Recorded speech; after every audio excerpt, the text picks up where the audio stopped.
Steve Moran here with Senior Living FORESIGHT, and today I'm talking to my friends at SageAge, Melissa and Sean. And what we want to talk to you about is something that's so cool. This is going to be something that every one of you wants, particularly in the face of the pandemic, what older people's digital habits look like.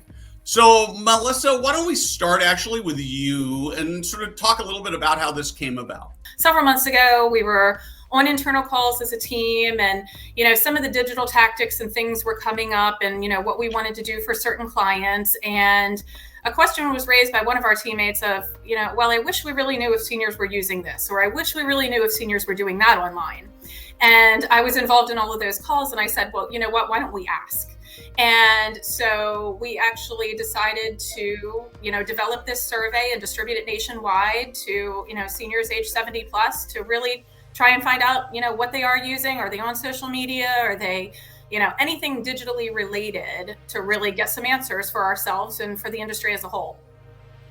Cool. So I know we can't cover the whole report here. We will make the report available to you. There'll be a link below the video, but give me some of maybe the 3 or 4 or 5 sort of most key or most interesting things you discovered.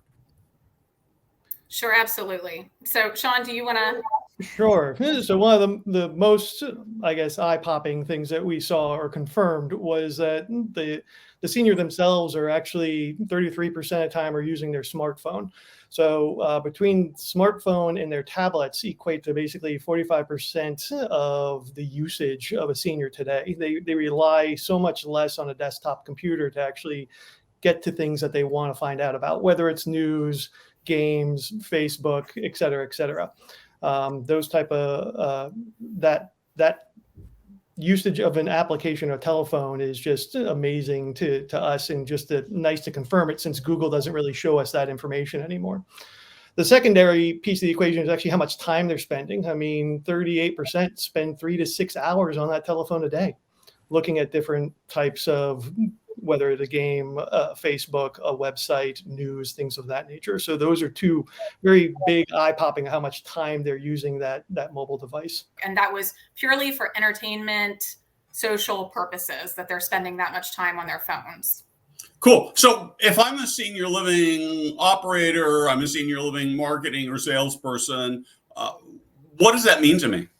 To a marketing person, it means that we should be focusing more so on a mobile device, on a telephone, or even a tablet, to be doing the marketing than anything else. So we always have the idea of, hey, we want to be a responsive website, or we got to think about mobile first.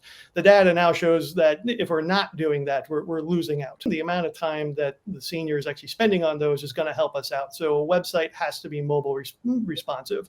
If we're designing an email communication to them, that email really needs to look spot on when they get it on that telephone.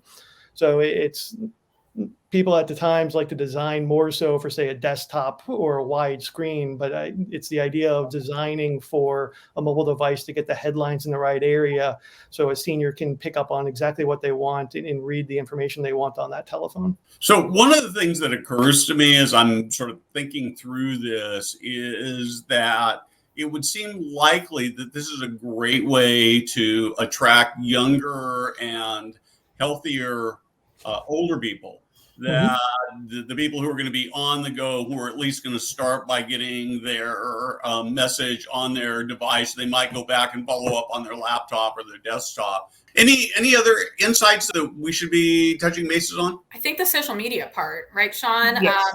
We asked about what social media platforms they're anywhere from never heard of to use frequently, and kind of gave them a gauge. And I think one of the most interesting things that we found, that I think a lot of communities aren't necessarily concentrating on, was YouTube actually ranked higher than Facebook in any sort of use levels. So if we're looking at just use infrequently or use frequently for the rating scale, YouTube was the highest. And so I think, as we think about that, everyone's Facebook, but I think we're missing opportunity, because a lot of seniors are watching videos on YouTube. So, as we think about that from a marketing perspective with, advertisements, pre-roll videos and things of that nature, the way that we can get in front of them when they're watching these videos, provides some huge opportunity. That usage, that video usage has to go up. And I agree with you. The communities have to start taking advantage of video production more.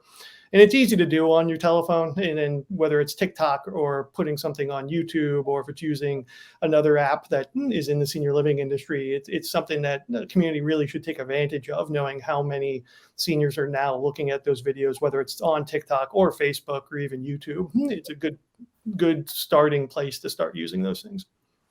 Cool. Well, listen, we are out of time here. You'll find the link to access this entire report in the comments below. The first comment below, I'm completely intrigued by the YouTube because that surprises me, and it seems like that's an opportunity for us to do some further content together about how to maximize the YouTube platform. Thank you very much. Thanks so much, Steve. Thanks, Steve.